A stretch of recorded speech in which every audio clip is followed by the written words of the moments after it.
Vitaminas del complejo B, importancia en el ganado de ceba.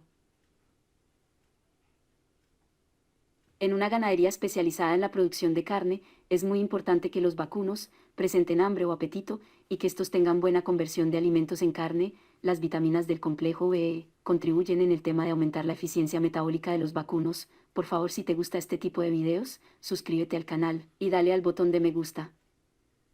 El estrés en los vacunos puede llegar a ocasionar en los vacunos una carencia de nutrientes, con lo cual se reduce la eficiencia metabólica. Se ha podido comprobar que vitaminas del complejo B ayudan en la tarea de atenuar el estrés en el ganado de engorde, entre las que se pueden mencionar la piridoxina, riboflavina y la tiamina, las cuales contribuyen en las reacciones metabólicas, que a su vez producen energía, y que los vacunos bajo estrés pueden minimizar los niveles de estrés.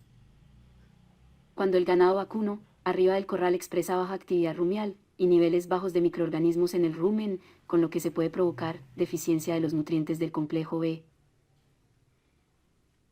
Algo a resaltar es que las vitaminas B son hidrosolubles y sintetizadas en el rumen de las vacas, siempre y cuando estén los elementos necesarios para la reproducción.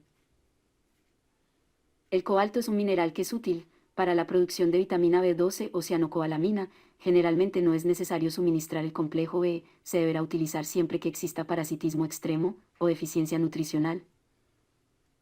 Cuando a los terneros se les mezcla vitamina B con la suplementación casi nula, la utilización de medicamentos farmacológicos. Otro factor favorable es que se presentan mejoras en el consumo de materia seca al suministrar tiamina al ganado vacuno expuesto al estrés calórico. Los vacunos que a causa del estrés reducen la cantidad de alimento consumido o por presencia de enfermedades, se puede presentar una carencia del complejo y reducir las reservas disponibles en el organismo de los vacunos.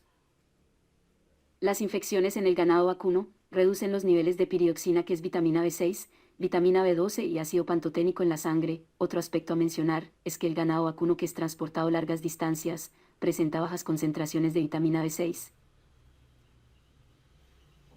Muchos de estos nutrientes interfieren directamente en la energía y eficiencia metabólica de las proteínas de los vacunos, y la suplementación ayuda a mejorar los desempeños. La inyección de vitamina B12 y B9 o ácido fólico brinda mayor eficiencia energética a las vacas lecheras. Las vitaminas B presentan una tasa alta de degradación en el rumen por parte de los microorganismos. Expertos ganaderos recomiendan la suplementación de estas vitaminas por medio de inyecciones o protegidas de la degradación rumial. Una buena alternativa es la microencapsulación, con el fin que las vitaminas del complejo B liberen estas en el intestino, para que el ganado vacuno aproveche las propiedades de las vacunas del complejo B. Las vitaminas B8 y B7 hidrosolubles pueden reducirse en el rumen de los vacunos. Para concluir, podemos decir que, al momento de suministrar mayor cantidad de concentrado a las vacas de alta producción, la producción de la biotina por los microorganismos del rumen se ve mitigada. Por lo tal, con la suplementación de estas vitaminas, se han observado aumento en la producción y reducción de problemas de cascos.